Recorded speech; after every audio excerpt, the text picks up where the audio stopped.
Salam saudara-saudara dimanapun Anda berada, saya Pendeta Saifuddin Ibrahim sedang berada dengan tim pengacara MKC, dan ada juga teman-teman dari Amerika bahkan di Eropa yang sedang menyaksikan ini semua berkaitan dengan sampai kabar terakhir Muhammad KC dan bagaimana kelanjutannya. Nah, sebelah kiri saya ada ketua pengacaranya Pak Kamarudin Simanjuntak yang akan membicarakan dan menyampaikan hal-hal yang penting berkaitan dengan isu-isu yang beredar selama ini. Dan di sebelahnya juga ada tim. Ya. Halo, selamat saya Kamarudin Simanjuntak. Ya, silakan. Perkenalkan dulu tim pengacara, silakan Bapak. Baik, saya Kamarudin Simanjuntak, advokat dan konsultan hukum dari kantor Perma Hukum Victoria. Di sebelah kiri saya ada Martin, juga rekan kerja saya. Kemudian ada Febri, beliau anak daripada MKC sekaligus juga advokat yang saat ini kami bersama-sama menangani perkara daripada tersangka MKC, baik dia sebagai tersangka diduga penistaan agama, disangka melanggar pasal 28 ayat 2, junto pasal 45, junto pasal 156 dan 156A. Tapi kami juga di waktu yang sama sebagai pengacara atau penasihat hukum beliau untuk melaporkan dugaan penyiksaan dan atau pengeroyokan yang terjadi di rumah tahanan Bareskrim Polri atas dugaan atau sangkaan persekongkolan jahat antara perwira-perwira di Bareskrim Polri dengan tahanan yang berpangkat Irjen Pol atau diduga Irjen Pol dan kawan-kawannya. Silakan rekan-rekan saya memperkenalkan diri. Ya, shalom teman-teman. Ya. Nama saya Martin Lukas Simanjuntak. Ya, selain sebagai penasihat hukum, saya juga salah satu penasihat hukum juga di salah satu asosiasi Kristen Indonesia. Dan memang sebagai komitmen dan solidaritas teman-teman, saya hadir di sini untuk membantu juga dalam pendampingan hukum. Mungkin itu dari saya. Silakan Pak Febri. Selamat siang, perkenalkan nama saya Mansur Febrian Esa. Kebetulan saya sebagai penasihat hukum Bapak Muhammad KC dan juga sebagai anak dari Bapak Muhammad KC kandung. Saya pribadi mengucapkan banyak terima kasih kepada teman-teman YouTuber dan hamba-hamba Tuhan yang sampai saat ini selalu mensupport Bapak Muhammad KC dalam doa, dalam segala hal. Terima kasih. Mungkin saudara-saudara wartawan ada yang mau tanyakan kepada tim pengacara kami. Ya, silakan. Untuk menanyakan mengenai langkah-langkah apa nih dari sebagai pengacara untuk backup persoalan MKC di dalam kasus yang sedang berkembang pada saat ini. Baik, saya jawab ya. Langkah-langkah yang telah dan yang akan kami lakukan adalah, pertama yang telah kami lakukan sudah menandatangani surat kuasa, karena jantungnya pengacara adalah surat kuasa. Tanpa surat kuasa, dia tidak berhak untuk berbicara untuk dan atas nama seseorang. Jadi kami telah menandatangani 2 surat kuasa, yaitu surat kuasa nomor 160, surat kuasa nomor 160 tanggal 15 September 2021, ini untuk mengusut kasus dugaan penyiksaan Muhammad KC atau dugaan pembunuhan Muhammad KC di rumah tahanan Bareskrim Polri. Kami sudah lakukan pengusutannya itu, yang tadinya kurang lebih 2-3 minggu penyidik cyber Polri berbohong atau berdusta kepada keluarga dengan mengatakan Muhammad KC tidak diapa-apain atau tidak dicolek, tidak disentuh di rumah tahanan Bareskrim Polri. Ternyata kami bisa ungkap bahwa yang bersangkutan sudah dilakukan upaya pembunuhan dan penyiksaan tanggal 26 mulai dari jam 1 sampai dengan jam 3 pagi ya. Kemudian selain itu masih dikirimi juga air mineral diduga beracun untuk diminum atau dipaksa diminum. air minumnya sudah kami minta dikeluarkan dengan kami bersurat kepada Kapolri, Kabarreskrim Polri dan Kadipropam Polri, kemudian Dirtipidum dan Dircyber, baik secara WhatsApp maupun secara tertulis resmi.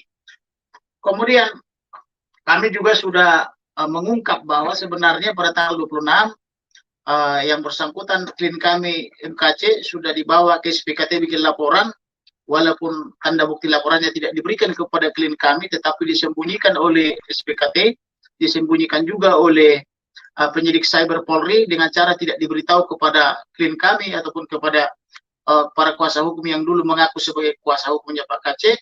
Kemudian juga diduga atau berdasarkan informasi telah dipisum et repertum di rumah sakit Polri.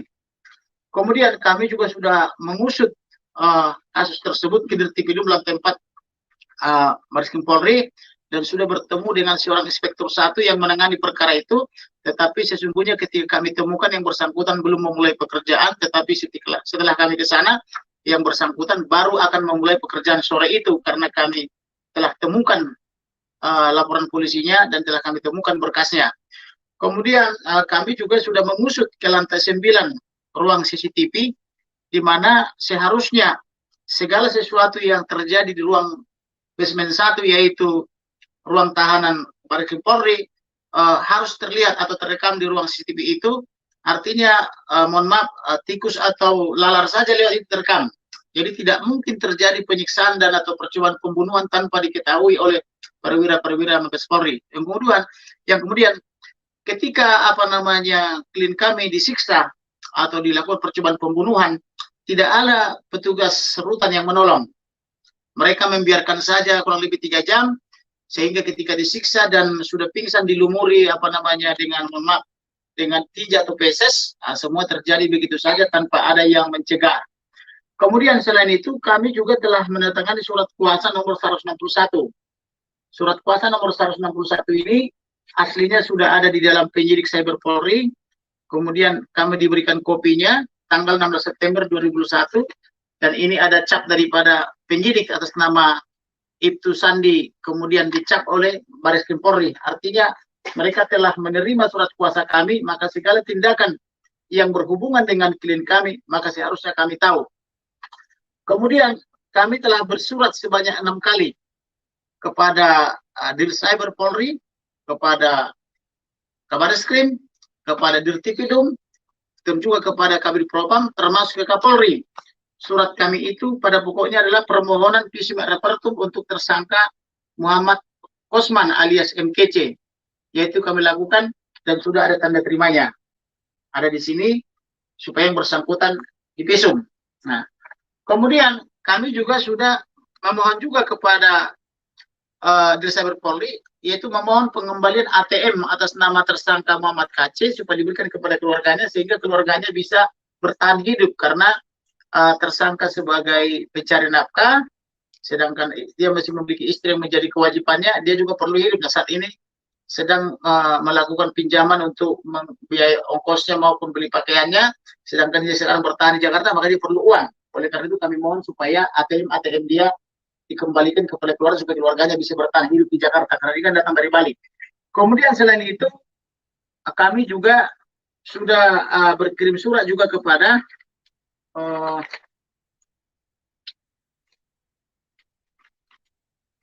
Direktur Tindak Pidana Cyber Polri, yaitu pada tanggal 20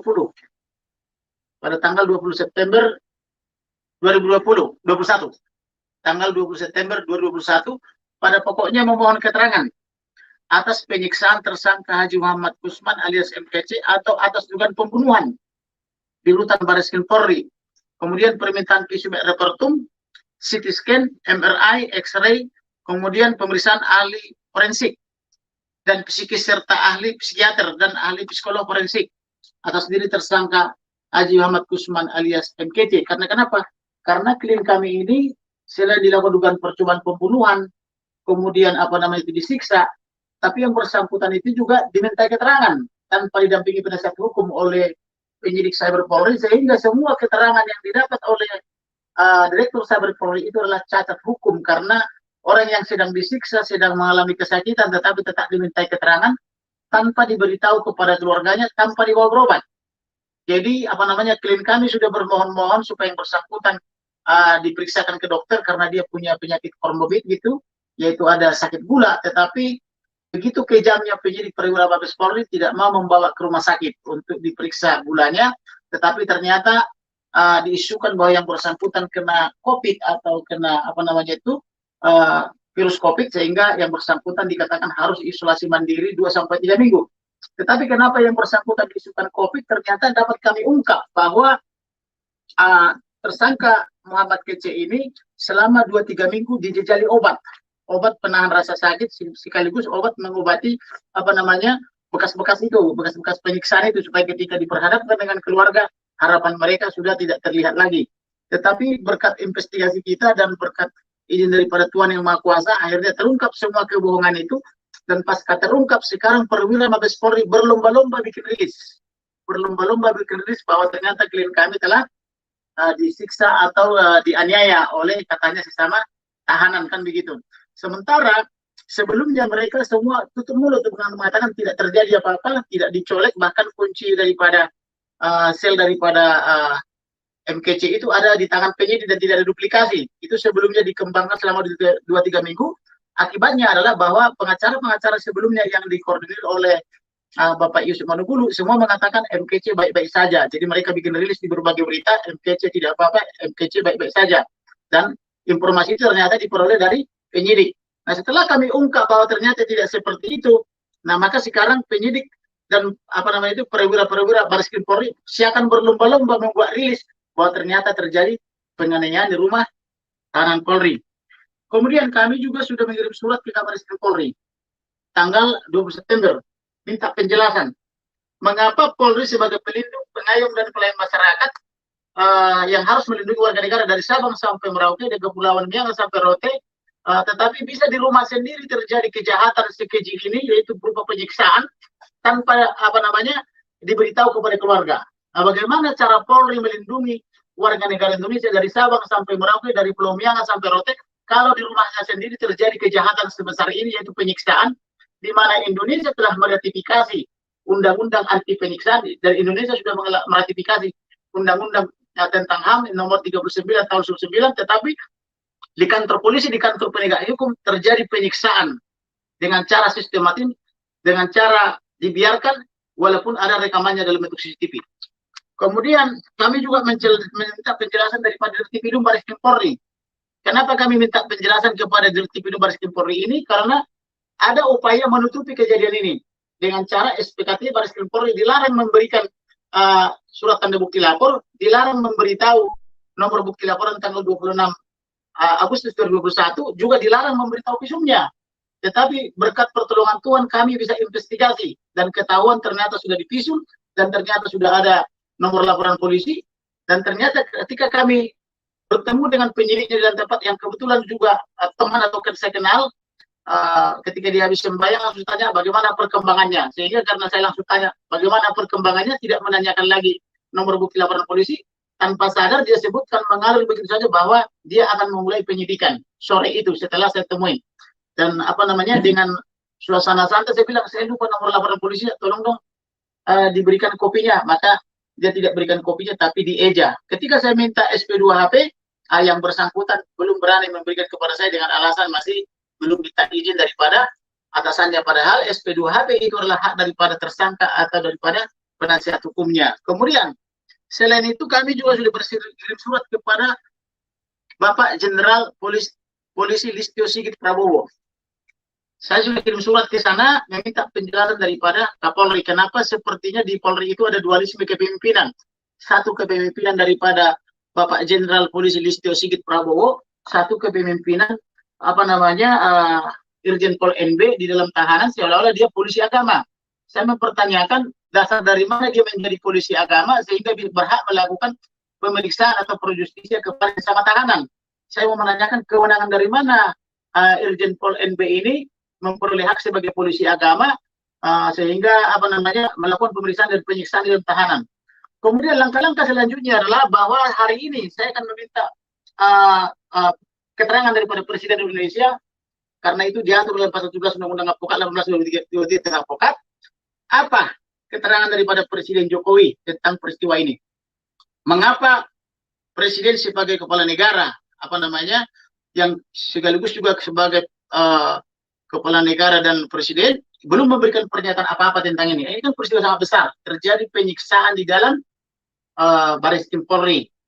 Padahal presiden dan Polri itu kan adalah bertindak dan berbuat atas nama negara.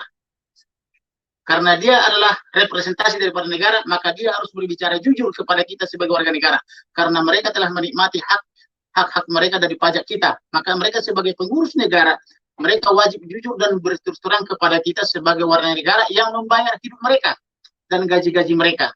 Maka kalau negara berbohong kepada rakyat tidak dibolehkan. Maka negara harus berbicara jujur tentang apa peristiwa yang terjadi di Baris Krim Polri. Kemudian, kita juga bersurat kepada DPR.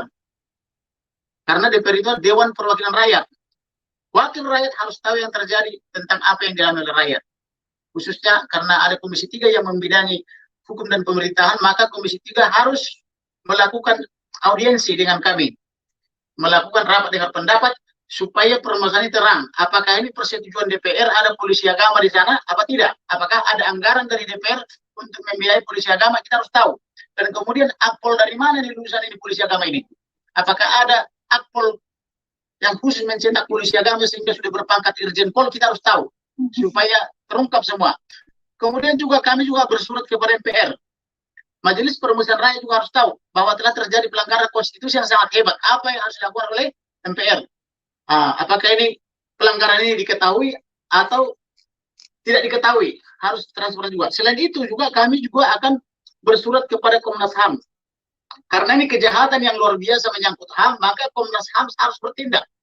Apa yang harus dilakukan oleh Komnas HAM selaku Komisi Hak Asasi Nasional Manusia? Bagaimana terjadi kejahatan, penyiksaan, atau pelanggaran HAM berat di rumah Baris Krim Polri? Komnas HAM harus tahu.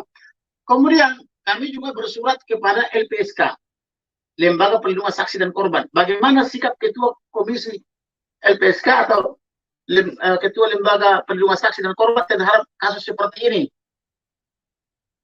Apakah dia bersedia melindungi si korban ini, MKC ini di sana atau tidak? Karena kenapa? MKC ini kan nyawanya terancam, jiwanya terancam. Dia lolos dari pembunuhan di rumah Baris Krim Polri. Apa sikap LPSK? Itu sedang kami siapkan juga suratnya supaya mereka juga bisa bertindak. Selain itu, apabila ini permasalahan di Indonesia tidak selesai, maka kami berjanji akan membawa ini kepada forum internasional, membawa ke Perserikatan Bangsa-Bangsa, membawa kepada lembaga-lembaga HAM internasional, supaya ini menjadi persoalan dunia, bukan persoalan Indonesia. Karena MKC ini, menurut hasil interogasi saya kepada MKC, dia tidak ada niat atau dia tidak ada kesengajaan untuk menista agama manapun. Tetapi dia hanya melaksanakan hak jawab, di mana hak jawab dijamin oleh konstitusi, dijamin Pancasila, dijamin juga oleh undang-undang pers. Jadi ketika ada pemberitaan oleh pers yang menyudutkan atau yang merugikan semua para pihak, maka pihak yang merasa dirugikan, dia berhak melakukan hak jawab. Nah, dalam hal ini, MKC yang merasa dirugikan oleh pernyataan-pernyataan dan pemberitaan yang viral di YouTube oleh Ustadz Abdul Somad atau Abdul Somad, yang menyatakan di salib itu ada jin kafir. Maka MKC melihat itu pemberitaan viral bertahun-tahun dan Baris Krim Polri diam saja, tidak melakukan penangkapan terhadap Abdul Somad, maka MKC melakukan hak jawab bahwa tidak benar di salib itu ada jin kafir. Kemudian Abdul Somad mengatakan di salib itu ada jin kafir, mengatakan haleluya, haleluya katanya. Itu tanpa dalil. Saya sudah berusaha mencari dalil itu di berbagai kitab suci dan di berbagai buku-buku. Tidak ada referensi yang menyatakan bahwa di salib ada jin kafir memanggil-manggil haleluya, haleluya. Tetapi Abdul Somad telah menyebarkan kebohongan dan kebencian yang mengandung sara supaya terjadi keonaran dan permusuhan antar umat beragama dan antar anak bangsa. Tetapi sengaja dibiarkan oleh Baris Krim Polri dengan alasan politis atau politisnya kental. Akibat daripada pembiaran Baris Krim Polri ini, maka klien saya MKC melakukan hak jawab, karena hak jawab dijamin oleh Undang-Undang nomor 49 tentang pers, maka klien saya menurut saya dia hanya melaksanakan haknya. Termasuk juga penistaan-penistaan yang dilakukan oleh Irene Handono ya. Irene Handono mengatakan bahwa Tuhan Yesus baru dilantik sebagai Tuhan 325 tahun pasca Yesus. Dan itu tanpa referensi. Kemudian Irene Handono mengatakan bahwa dia mantan birawati tanpa bisa membuktikan dia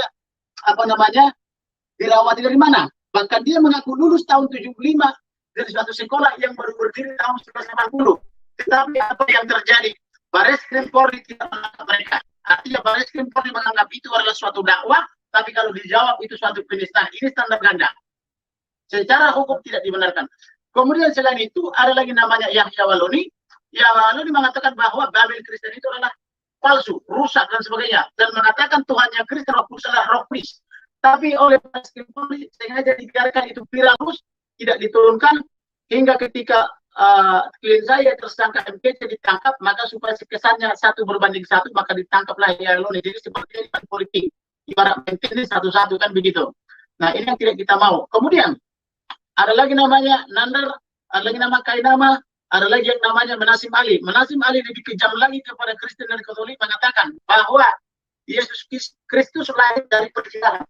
Di mana Menasim Ali tadi mengatakan bahwa Yesus lahir karena perzinahan. Saya ulangi ya, Menasim Ali mengatakan Yesus lahir karena perzinahan Bunda Maria dengan tentara Romawi. Ini sengaja dibiarkan oleh Bareskrim Polri, tidak ditangkap sampai hari ini. Belum lagi Stephen dan lainnya dari Mualaf Indonesia, mereka semua bebas merusak dan menista umat Kristen dan Katolik tanpa ditindak oleh Bareskrim Polri.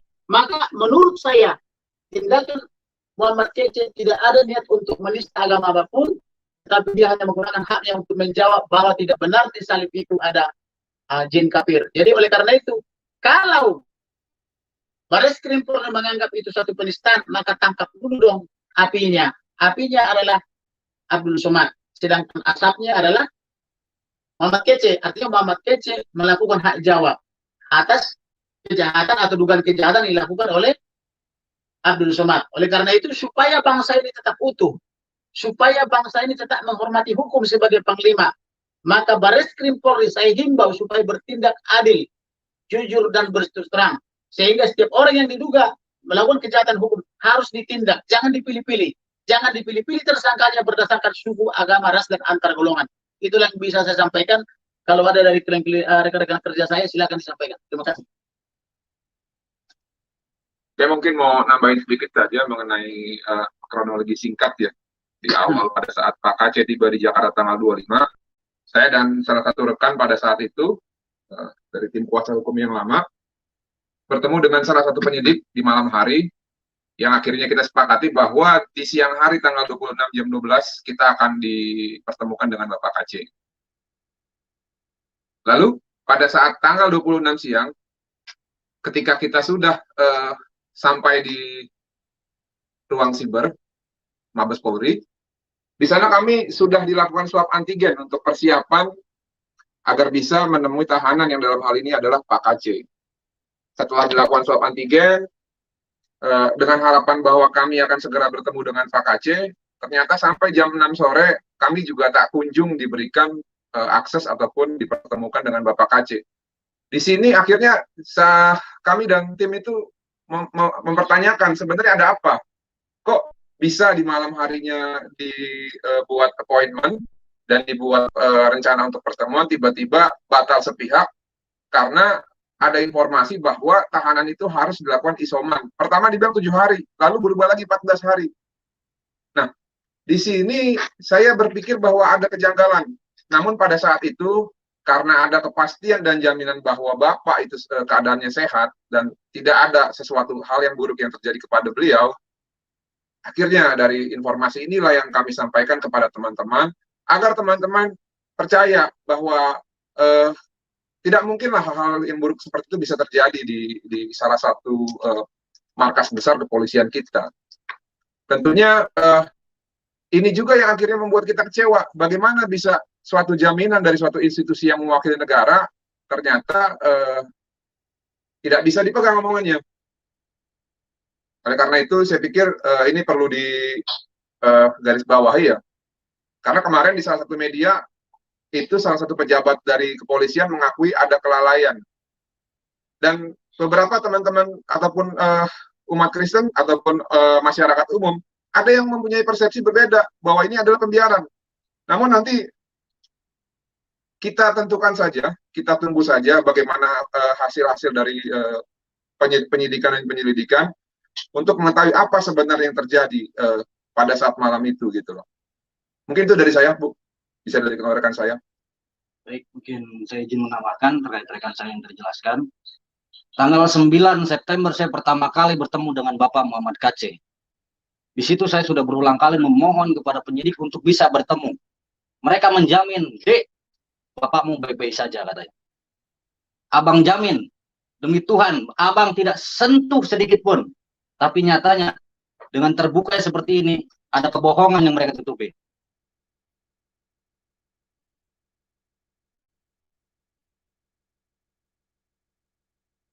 Berulang kali saya memohon ingin bertemu dengan Bapak. Berulang kali saya memohon ingin bertemu dengan Bapak KC. Alasannya nanti, Dek, katanya. Ini prosedur dari Kemenkumham bahwa harus isolasi mandiri selama 14 hari. Dan ternyata ketika saya bertemu dengan Bapak Muhammad KC dan beliau menunjuk saya supaya mengkoordinir, mencarikan kuasa hukum untuk membela beliau di dalam untuk perkara hukumnya. Dan saya lihat kondisi fisik Bapak Muhammad KC di lengan sebelah kiri masih saya lihat ada lebam hitam. Kemudian di punggung sini masih ada lebam hitam dan beliau mengatakan tulang rusuk saya kemungkinan patah. Itu beliau yang bisikan kepada saya. Dan beliau kasih ke saya adalah bentuk obat, tolong dicek apakah ini racun. Dan itu sudah bersurat ke Kabar Reskrim yang ini oleh rekan saya juga.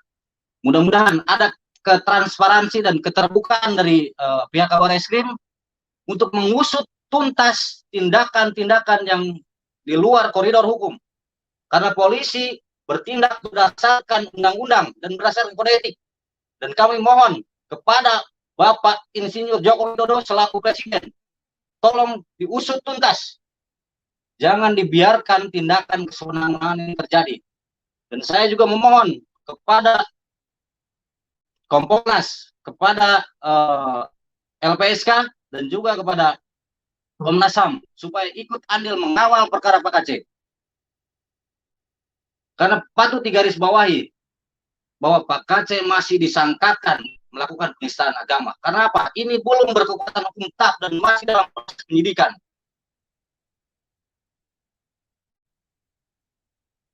Seharusnya kita semua menghormati kaidah-kaidah hukum, berasaskan dengan asas praduga tidak bersalah.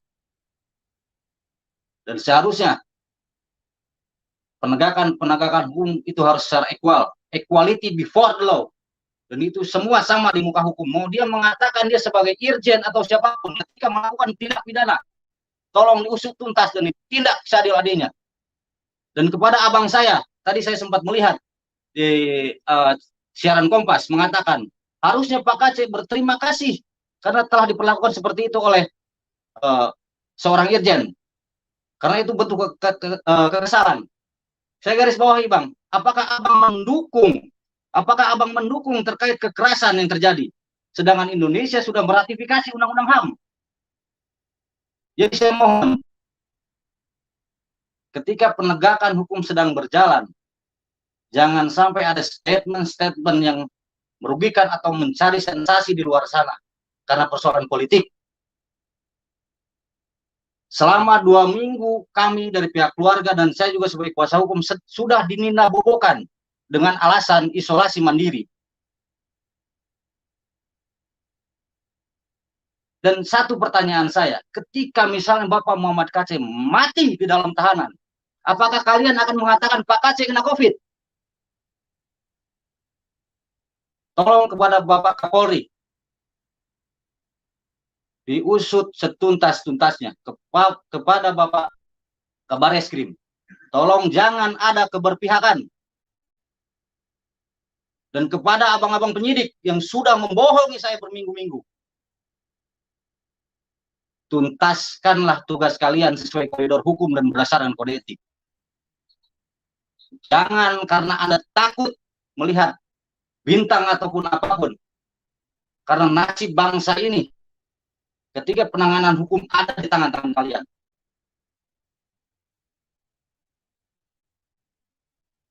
Dan kami bersama tim ke depan memohon juga kepada yang bersuara di luar sana, mengatakan kuasa hukum atau apapun itu, saya mohon dengan sangat, karena sudah ada penunjukan secara resmi. Kenapa kemarin saya tidak langsung melontarkan statement seperti itu? Karena kuasa kami belum diterima oleh Kabar Eskrim. Jadi saya mencoba diam, pelan-pelan. Kenapa tujuan saya seperti itu? Karena saya juga melindungi keluarga yang lain. Jadi mohon dengan sangat kepada abang-abang saya di luar sana, saya berterima kasih sudah bersuara, tapi untuk kedepannya saya berharap juga ada sinergi, dan abang tidak mengeluarkan statement-statement di luar persetujuan dari keluarga ataupun kuasa hukum yang sudah ada. Itu permohonan saya. Mungkin ada yang lain? Ya. Silakan. Ini banyak isu yang beredar bahwa sebenarnya Napoleh dua partai itu melakukan hal itu bukan, kalau di surat pernyataan dia kan seolah-olah dia membela agama, tapi ada yang menduga itu ada hal lain dalam tanda kutip kepentingan dia pribadi, karena dia sedang terkait kasus di mana kasusnya sudah banding gagal, dan mungkin momentum ini pakai dia untuk menarik simpati kaum-kaum yang selama ini berdemo untuk menekan penegak hukum. Nah, kira-kira kalau dari kuasa hukum sendiri atau Pak Saipudin, apa kira-kira motifnya Napoleh ini? Karena seorang pejabat perwira tinggi tidak mungkinlah melakukan hal-hal yang seperti dilakukan oleh Korpral. Baik, saya menjawab ya. Tidak mudah seseorang atau polisi menjadi jenderal, apalagi sampai punya bintang 2 di pundaknya.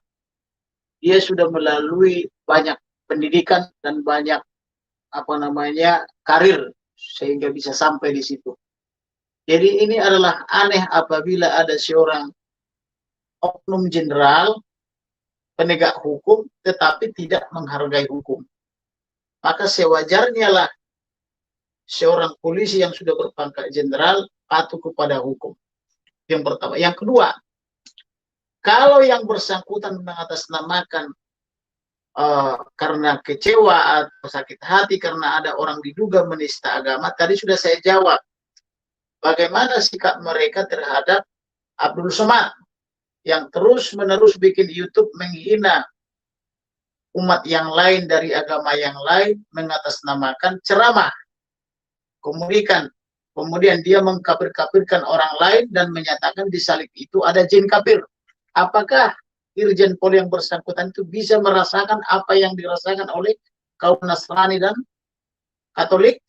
Nah, itu pertanyaan yang berikut kepada dia. Yang ketiga, kalau dia mengatakan bertindak untuk dan atas nama saudara-saudara kita kaum muslim, kapan dia diberikan wewenang atau surat kuasa oleh saudara-saudara kita umat muslim kepada dia untuk atas nama saudara-saudara kita umat muslim sehingga dia bisa bertindak melakukan kejahatan, penyiksaan dan percobaan pembunuhan seperti itu? Mana surat kuasanya? Yang berikutnya, kalau dia sebagai inspektur jenderal lalu atas nama agama melakukan tindakan itu, apakah dia benar-benar lulusan akpol bidang keagamaan? Apakah dia polisi agama? Dari mana wewenang polisi agama itu diterima? Apakah dari Kapolri atau dari lembaga mana? Kita harus tahu. Yang berikutnya, bahwa dugaan kejahatan korupsi tidak lebih baik daripada dugaan penistaan agama. Artinya, melakukan kejahatan korupsi itu adalah penistaan juga. Kenapa? Karena seorang pejabat, ketika dia menduduki jabatannya, dia disumpah bahwa dia tidak akan menyalahgunakan kewenangannya. Nah, disumpah tentu menurut agama dan kepercayaannya. Dengan dia mengatakan, demi Allah saya bersumpah, berarti di situ ada keterlibatan daripada pencipta, yaitu Tuhannya. Kemudian dia juga terlibat dengan kitabnya, bahwa kitabnya itu diangkat di belakang kepalanya, bahwa dia berjanji tidak akan melakukan dugaan kejahatan korupsi maupun penyalahgunaan kewenangan. Lalu ketika dia ingkari itu, dia langgar itu sumpahnya, dia langgar janjinya kepada Allah misalnya, kemudian dia langgar juga sumpah terhadap kitabnya itu, dia korupsi misalnya, atau dia menyalahgunakan kewenangan yang ada padanya secara melawan hukum, itu juga penistaan agama secara material. Jadi jangan kita merasa lebih baik daripada teman kita, apalagi kita tidak punya kewenangan untuk itu. Tetapi secara politis, yang dibilang abang wartawan tadi, bahwa dia berusaha mencoba menarik simpati masyarakat, seolah-olah dia adalah orang yang agamawi, atau seolah-olah dia adalah orang yang alim, untuk mempengaruhi teman-teman hakim agung nanti supaya putusannya mungkin diringankan atau dibebaskan. Maka menurut saya, Majelis Hakim Agung saya rasa sudah bisa memperkirakan itu apa maksud dan tujuannya. Maka oleh karena itu, saran saya kepada para tersangka, khususnya terdakwa dan terpidana, jangan harapkan ada pembebasan hukum dengan melakukan kejahatan. Tetapi mari tegakkanlah hukum dengan cara patuh kepada hukum. Kemudian, jangan juga beranggapan apabila melakukan kejahatan, maka seolah-olah sudah membela agama dan Tuhan. Kalau Anda mau membela agama dan Tuhan, maka berikanlah contoh, berikanlah sikap yang baik, berikanlah kasih yang baik, mengasihi sesama, berbuat yang jujur, berbuat yang benar. Itu sudah membela Tuhan kita dan juga membela agama kita. Karena dari sikap diri kita, orang akan melihat, oh, Kamarudin Simanjuntak itu orangnya hidupnya benar. Maka orang akan mengatakan, agama apa dia? Orang apa dia? Maka orang akan bertanya sendiri tanpa kita umbar-umbar. Kalau kita senang menolong orang, misalnya memberi pelayanan pro bono pro deo tanpa harus dibayar karena memang orangnya tidak mampu bayar, itu pengacara yang baik. Itu dari mana dia? Orang apa itu abang itu? Orang akan bertanya tanpa harus diumbar-umbar. Tapi janganlah kau melakukan kejahatan mengatasnamakan agama dan mengatasnamakan Tuhanmu. Itu adalah penistaan. Jadi oleh karena itu berhentilah menista. Marilah hidup jujur dan terhormat. Berikanlah kepada setiap orang apa yang menjadi haknya. Terima kasih. Ya, kembali ke rekan-rekan yang mungkin di Amerika sudah larut malam ya.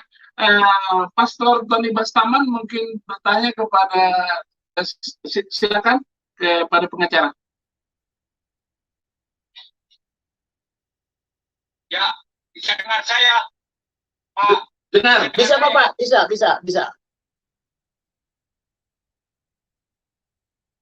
Bisa dengar, bisa. Saya melihatnya di momentum ini ada pelanggaran hak asasi manusia yang Betul. sangat berat, Ya. kriminal. Karena kalau di Amerika penistaan agama itu tidak ada. Ya, di momentum ini juga saya melihat ada kronologis yang progresif.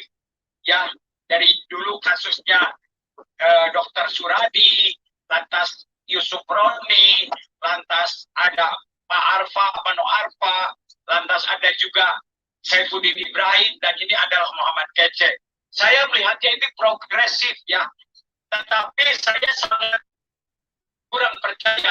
Walaupun di Indonesia seharusnya tadi Pak Febri mengatakan equality before the law, tetapi in reality ada unwritten law, hukum yang tidak tertulis di dalam kenyataannya. Tentunya ini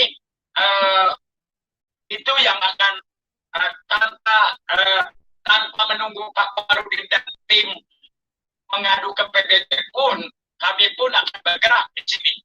Ya, kami pun tentunya akan bergerak di luar negeri mengenai kepada hak asasi manusia. Ya, dan kita tahu kalau if you are in danger in the country, kita bisa mengadakan political asylum, suaka politik. Kalau di Bareskrim saja bisa ada penyiksaan yang sangat mengerikan, ya, sangat mengerikan sekali. Nah, itu yang terlibatnya bukan tukang beca, ngegebukin tukang beca, bukan menghina tukang beca. Ini, ya, ini suatu pejabat tinggi, ya, yang menurut saya sih alasannya tidak murahan sekali. Alasannya murahan sekali. Ya, sebagai pejabat tinggi karena membawa agama di mana equality service itu. Nah, pertanyaan saya kepada tim yang saya hormati dan kami bangga ada orang pembicara. Bagaimana intervensi luar negeri? Tentunya kami akan bergerak di dalam segala bidang, di media sosial Kristober internasional, di Murtadin internasional, dan di hak asasi manusia bahkan ke PBB. Tentunya kami akan menuju ke sana. yang saya sangat khawatirkan kalau di Bareskrim saja bisa terjadi. Apakah ada tempat yang aman, khususnya buat Pak Kece dan keluarganya? Kalau memang tidak begitu aman, apakah bisa diamankan lewat suaka politik? Ya, saya nanti meminta petunjuk karena yang lebih mengerti di dalam negeri orang lokal adalah pengacara resmi ini.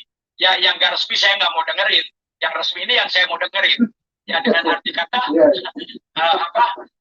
satu, kedua juga ya tentunya perlu donasi dan dana.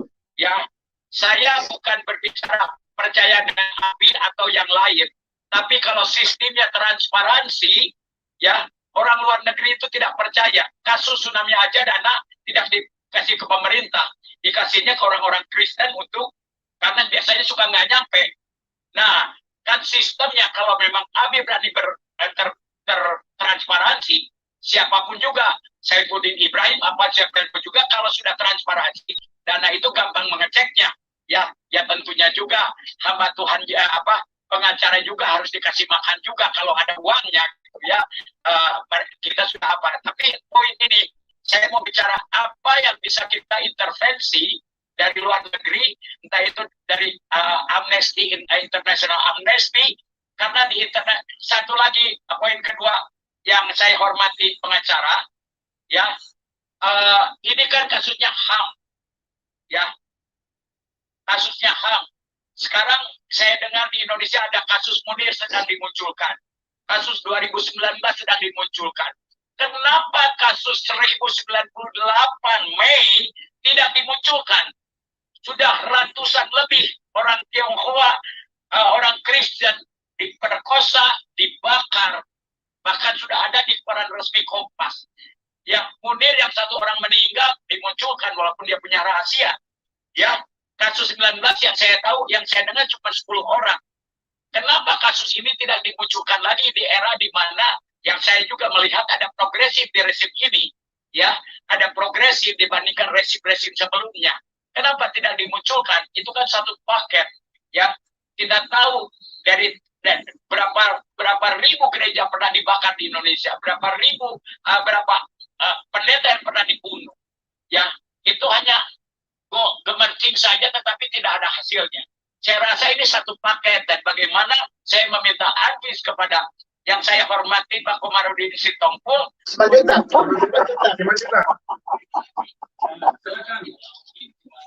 Aduh, bahaya ini.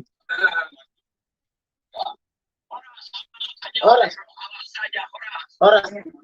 Jadi yang bisa saya jawab terkait dengan pertanyaan Bapak tadi adalah bahwa lembaga-lembaga HAM internasional, termasuk PBB, termasuk ormas-ormas lainnya dari internasional, bisa mengintervensi presiden atau pejabat tinggi negara Republik Indonesia supaya patuh hukum. Alasannya kenapa harus patuh hukum? Karena pemerintah Indonesia atau negara Republik Indonesia telah meratifikasi undang-undang tentang HAM. Maka Indonesia wajib patuh kepada hak asasi manusia.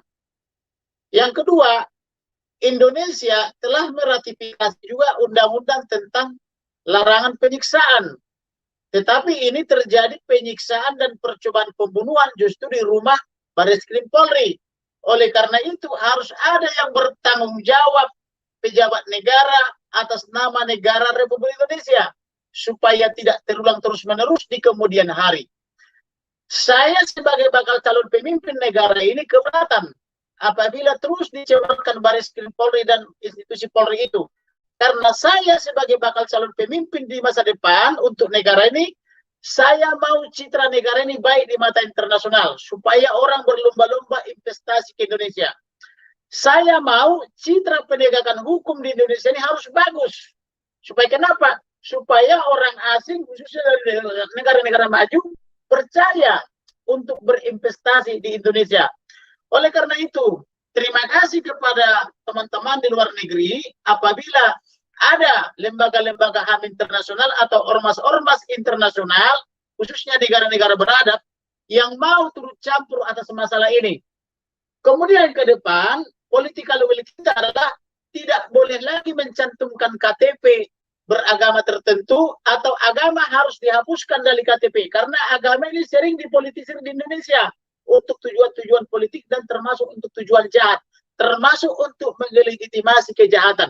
Oleh karena itu, kalau masih agama memiliki kalau KTP masih memiliki agama, maka sulit untuk kita dapatkan keadilan, karena faktanya saat ini di Bareskrim Polri ada dua kubu. Satu kubu yang pro kepada Yahya Walori dan kawan-kawan, satu kubu terhadap anti kepada MKC. Oleh karena itu, supaya polisi, khususnya polisi Republik Indonesia, bisa berdiri benar, objektif dan profesional, dia harus bisa melepaskan keagamannya. Dia harus berdiri di atas 6 agama yang ada.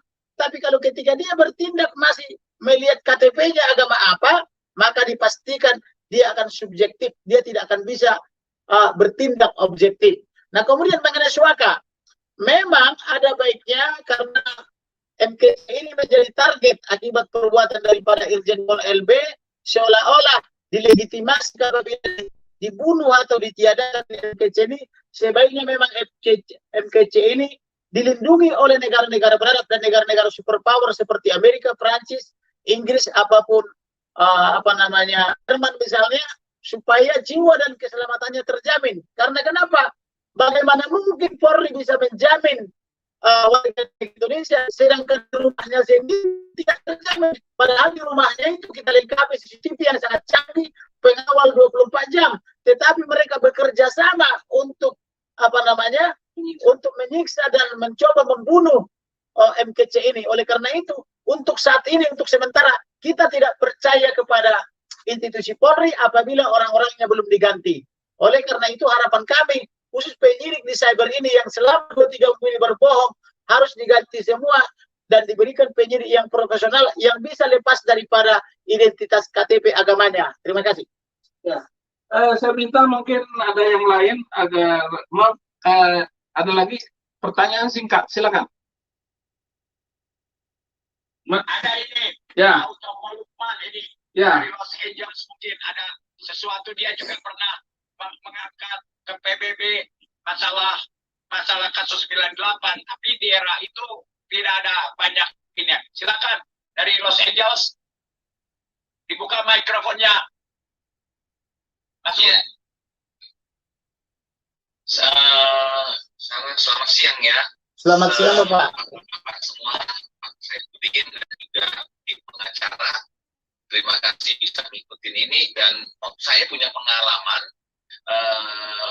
beberapa kali. Pertama itu waktu kasus 98, kita pernah membawa 2 orang untuk memberikan kesaksian di PBB, di United Nations, tentang kerusuhan Mei, dan salah satunya itu berhasil mendapatkan suaka politik, dan yang satu lagi itu waktu itu Esther Yusuf dari wanita penggiat hak asasi manusia di Indonesia. Nah, lalu pernah lagi waktu kasus Ahok di penjara, ada satu senator namanya Ed Royce, itu lewat stafnya menghubungi saya, ingin mencari tahu mengenai Ahok waktu itu, dan dia pernah bilang sama saya, kalau ada sesuatu yang bisa dibantu masalah pelanggaran hak asasi manusia, silakan hubungi saya. Kebetulan dia ada di komisi itu di Senator USA gitu loh. Nah, jadi kami dan beberapa orang di Amerika Serikat akan berusaha semaksimal mungkin bisa membantu Muhammad Kece ini untuk sedikit banyaknya mendapatkan bantuan dari luar negeri itu untuk menekan dan juga menyatakan dukungan dan solidaritas buat dia gitu loh. Ya, mudah-mudahan usaha kami bisa berhasil tembus ke senator, kongres, ataupun ke PBB. Gitu aja. Oke, silakan. Ya. Baik, oke. Baik, terima kasih Pak. Untuk kasus 98 memang saya juga termasuk salah satu korban waktu itu, usaha kita bisa lenyap karena ada pembakaran yang sistematis, diduga dari oknum-oknum TNI Polri karena mereka berbadan cepat, kemudian tidak ada masyarakat yang berani melawan dan menggunakan kendaraan-kendaraan taktis daripada TNI Polri juga waktu itu. Tapi sampai saat ini memang kasus tersebut tidak bisa diusut tuntas karena selalu dibawa kepada jalur politik. Nah, sepanjang apa penegakan hukum selalu dikait-kaitkan dengan politik, maka permasalahan daripada kasus seperti ini akan sulit dituntaskan. Nah, tapi khusus untuk MKC ini sebenarnya peran dunia internasional bisa di sini dimainkan bagaimana supaya pemerintah Indonesia bisa mematuhi nilai-nilai atau hak-hak yang universal yang sudah diakui oleh negara-negara beradab, termasuk juga karena Indonesia sudah meratifikasi tadi Undang-Undang HAM, sudah meratifikasi Undang-Undang Konvensi tentang Anti Penyiksaan menjadi Undang-Undang Nomor 5 tahun 98 dan sebagainya. Itu artinya Indonesia dengan meratifikasi itu harusnya harus patuh kepada undang-undang itu.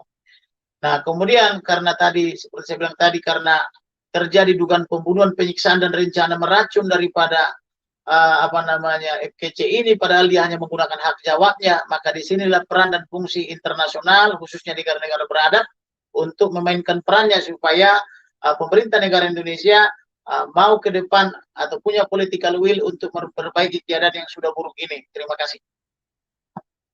Ya, saya tambahkan ya, hal yang terjadi atas Muhammad Kece ini dan penghinaan terhadap minoritas sudah berjalan puluhan tahun. Tetapi tidak ada pertolongan. Siapakah penolong kami di negara yang mengerikan ini? Siapakah saya masuk Kristen ini karena menolong orang Kristen? Enggak mau masuk Kristen. Begitu belajar, ternyata Kristen itu luar biasa. Sehingga saya berani masuk Kristen dan membela diri di pengadilan sekalipun. Nah, siapa yang menolong kami? Pemerintah kurang menolong, bahkan memberikan pembiaran selama kami kekristenan dihina sampai hari ini. Kasus Muhammad Kece ini bukan sendirian. Ini karena imbas dari omongan orang-orang yang menistakan agama Kristen. Abdul Somad itu sumbernya. Tetapi Abdul Somad itu sebenarnya dia hanya korban. Dia hanya membaca kitab suci yang membolehkan manusia lain membunuh manusia lain karena beda agama. Ayatnya itu ratusan. Saya juga bekas guru agama. Dan saya bisa menunjukkan itu bukan tafsir. Kita baca mata terbelalak begini. Bunuhlah mereka di mana saja kamu jumpai mereka. Jadi itu sebenarnya yang kita inginkan. Tangkap Abdul Somad, lepaskan Muhammad Kece. Adil. Itulah moral Pancasila. Keadilan sosial bagi seluruh Indonesia. Itu yang kelima.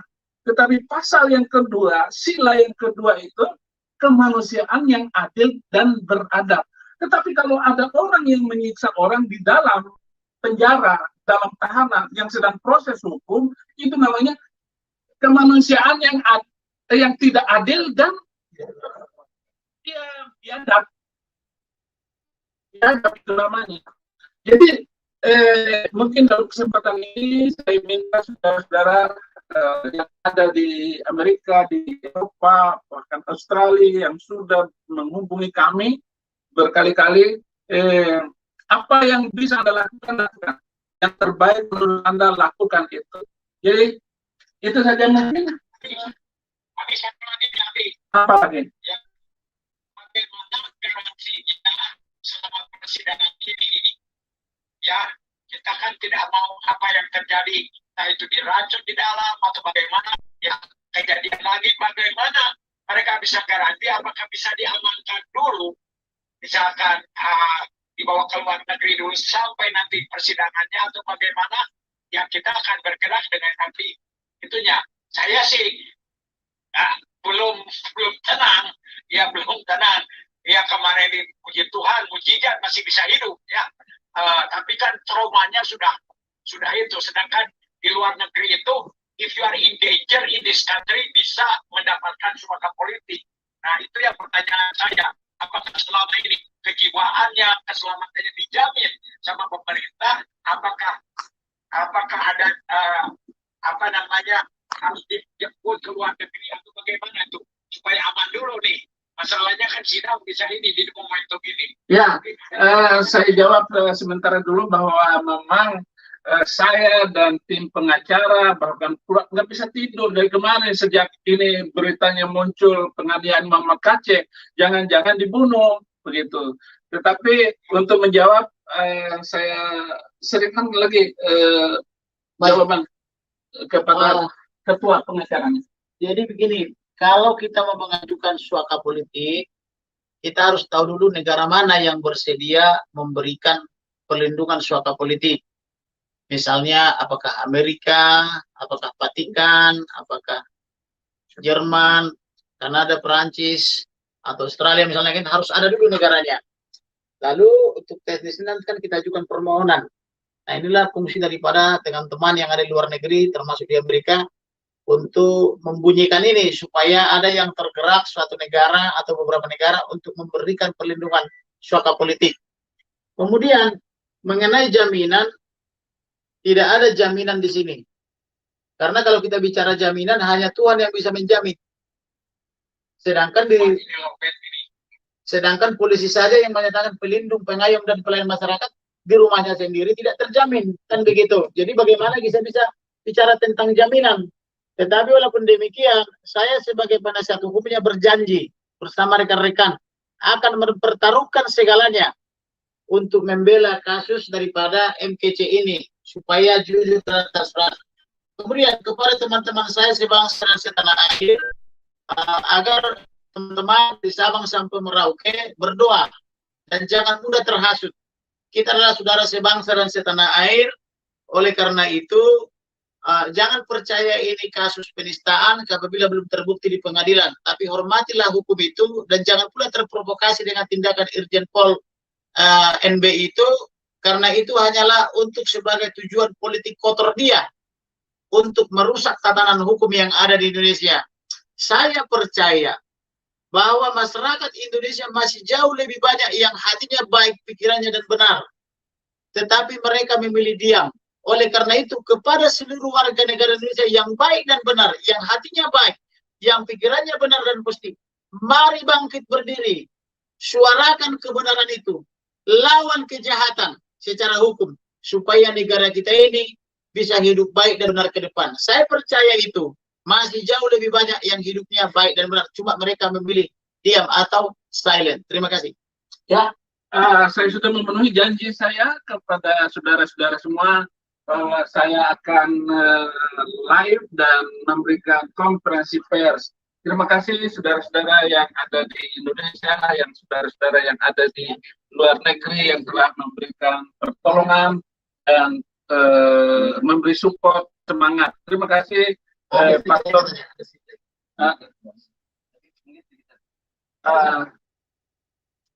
terima kasih.